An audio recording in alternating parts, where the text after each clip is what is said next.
আমাদের এই অঞ্চলে মিলাদুন্নবী মানেই ধর্মতাত্ত্বিক যুদ্ধক্ষেত্র। একদল রাস্তায় নামে জশ্নে জুলুস নিয়ে, আরেক দল ফতোয়া দেয় একে বেদাত বলে। মাহফিল, স্লোগান আর পারস্পরিক বয়কটের ভেতর দিয়ে দিনটি উদযাপিত হয় এখানে।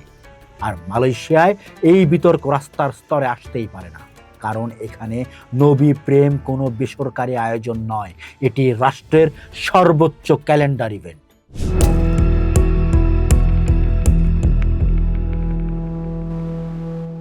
পুত্রজায়ার পার্সিয়ারান পারদানায়নি কুয়াশাচ্ছন্ন ভোরে গোলাপি গ্রানাইটের পুত্রা মসজিদের সামনে হাজার হাজার মানুষ সুশৃঙ্খল সারিতে দাঁড়ানো, সবার গায়ে একই রঙের উজ্জ্বল বাজু মেলায়, মাথায় সোনালি জরির সংগক টুপি, কোমরে ঐতিহ্যবাহী সামপে। কোনো হুড়াহুড়ি নেই, কোনো স্লোগান নেই, সুনির্দিষ্ট দূরত্বে দাঁড়িয়ে আছে বিভিন্ন কন্টিনজেন্ট বা দল। সরকারি প্রতিরক্ষা মন্ত্রণালয়, অর্থ মন্ত্রণালয়, রয়্যাল মালয়েশিয়া পুলিশ, কেন্দ্রীয় ব্যাংক আর সরকারি বিশ্ববিদ্যালয়ের কর্মীরা। ঘড়ির কাঁটা ঠিক যেখানে স্পর্শ করে, রাষ্ট্রীয় ব্যান্ড বেজে ওঠে, শুরু হয় মার্চ পাস্ট। প্যারেডের সামনে ধীরে ধীরে হাঁটেন মালয়েশিয়ার রাজা ইয়াংদি পেরতুয়ান আগং, আর তার পেছনে প্রধানমন্ত্রী। উপলক্ষে কোনো বিজয় দিবস বা স্বাধীনতা দিবস নয়, উপলক্ষ ঈদ মিলাদুন্নবী, স্থানীয় ভাষায় মাউলিদুর রাসূল। দক্ষিণ এশিয়া বা মধ্যপ্রাচ্যের চোখে এই দৃশ্য আছে না। আমাদের এই অঞ্চলে মিলাদুন্নবী মানেই ধর্মতাত্ত্বিক যুদ্ধক্ষেত্র। একদল রাস্তায় নামে জশ্নে জুলুস নিয়ে, আরেক দল ফতোয়া দেয় একে বেদাত বলে। মাহফিল, স্লোগান আর পারস্পরিক বয়কটের ভেতর দিয়ে দিনটি উদযাপিত হয় এখানে। আর মালয়েশিয়ায় এই বিতর্ক রাস্তার স্তরে আসতেই পারে না, কারণ এখানে নবী প্রেম কোনো বেসরকারি আয়োজন নয়, এটি রাষ্ট্রের সর্বোচ্চ ক্যালেন্ডার ইভেন্ট। আয়োজক কোনো ধর্মীয় দল বা পীর সাহেবের দরবার নয়, আয়োজক খোদ জাকিম, মালয়েশিয়ার প্রধানমন্ত্রীর কার্যালয়ের অধীনস্থ ইসলামিক উন্নয়ন বিভাগ। যে ধর্মে অন্য দেশে রাজপথ দখল আর সংঘাত তৈরি হয়, সেই ধর্মকে পুত্রজায়ায় বদলে ফেলা হয়েছে সামরিক শৃঙ্খলা। পুত্রজায়া শহরটার জন্মই হয়েছিল এই নকশা মাথায় রেখে। 90-এর দশকে আধুনিক মালয় মুসলিম জাতীয়তাবাদের প্রতীক হিসাবে আধুনিক এই প্রশাসনিক রাজধানী গড়ে তুলেছিলেন মাহাথির মোহাম্মদ। উদ্দেশ্য ছিল একটাই, প্রশাসনের ক্ষমতা আর ধর্মীয় কর্তৃত্বকে একই ছাদের নিচে নিয়ে আসা। পুত্রজায়ায় মিলাদুন্নবীর র্যালি কোনো সাধারণ ধর্মীয় পদযাত্রা নয়, এটি সিভিল সার্ভিসের শৃঙ্খলা প্রদর্শন। প্রতিটি মন্ত্রণালয় থেকে বাধ্যতামূলকভাবে শত শত সরকারি কর্মকর্তা নির্ধারিত পোশাকে অংশ নেয়। দলগুলোকে নম্বর দেওয়া হয়, প্যারেডের সারিবদ্ধতা দেখে প্রথম, দ্বিতীয়, তৃতীয় পুরস্কার ঘোষণা করা হয়।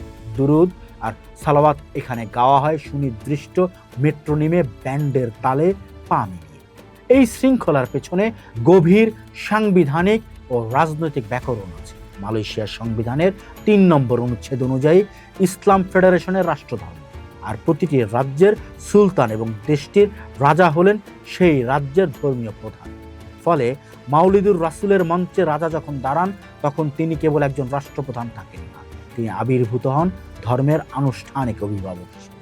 প্রতি বছর এই মঞ্চ থেকে ঘোষণা করা হয় তোকোহ মাউলিদুর রাসূল, ইসলামের সেবায় অনন্য অবদানের রাষ্ট্রীয় সম্মাননা। ক্ষমতাসীন দলগুলোর জন্য এই র্যালি নিজেদের বৈধতা প্রমাণের প্রধান জায়গা। আব্দুল্লাহ বাদাবি এনেছিলেন ইসলামী হাদারি, সভ্যতামূলক ইসলাম। নাজিব রাজাক নিয়ে এসেছিলেন ওয়াসাতিমা, আর বর্তমান প্রধানমন্ত্রী আনোয়ার ইব্রাহিম সামনে এনেছেন মালয়েশিয়া মাদার। প্রতিটি রাজনৈতিক দর্শনের প্রথম বড় শোডাউন হয় এই মিলাদুন্নবীর প্যারেডে। রাষ্ট্র বোঝাতে চায় নবীজির আদর্শে আধুনিক কপিরাইট তাদের হাতে। তবে এই নিটল সিল্কের পোশাকের নিচে মালয়েশিয়ার এক তীব্র অভ্যন্তরীণ রাজনৈতিক দ্বন্দ্ব লুকিয়ে আছে। দেশটিতে মালয় মুসলিম ভোট এখন গভীরভাবে বিভক্ত।